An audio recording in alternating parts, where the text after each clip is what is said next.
В этом году школьники Южной Осетии начали проходить родной язык и литературу по новым учебникам. Учебные пособия разработаны Министерством образования. Над их изданием работали не один год. Специалисты в области языкознания под руководством профессора Зои Битарте совместно с преподавателями родного языка и литературы сделали все возможное, чтобы содержание учебников было максимально доступным. Автором учебников для 1 и 2 классов по остинской литературе является профессор Зоя Битарте. Книги во многих школах уже розданы учащимся, и педагоги с удовольствием работают по новой программе.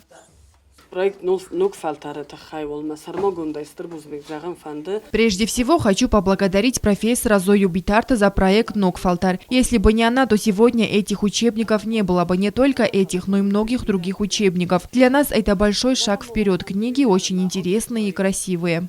Ученики начальных классов обучаются по программе «Нокфалтар». Главными критериями, которыми руководствовались при издании пособия, было научить новое поколение детей думать на родном языке. Учебники красочные, насыщенные иллюстрациями. Буквы напечатаны крупным шрифтом для удобства детей и педагогов. Книга мне очень понравилась. Она красивая и красочная. Мне нравится учиться по этому учебнику.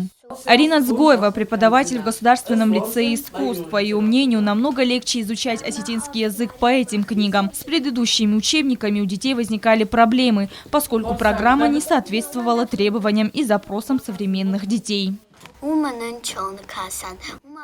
Стихи и рассказы в книге читаю легко, я понимаю каждое слово. А если что-то непонятно, то учительница объясняет мне. В числе авторов лучшие преподаватели остинского языка и литературы. С учетом их пожеланий была составлена новая учебная программа. Консультативную и методическую помощь в реализации проекта осуществляли научные сотрудники.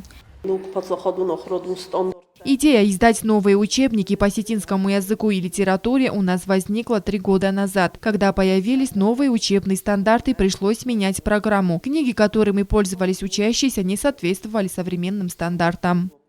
Учебники изданы в рамках государственной программы по сохранению и развитию остинского языка. У учащихся 1 классов есть новый учебник «Абета». Также книги по остинскому языку и литературе разработаны для учеников со 2 по 9 класс. Как отметили в Министерстве образования, книги для 10 и 11 классов менять не стали.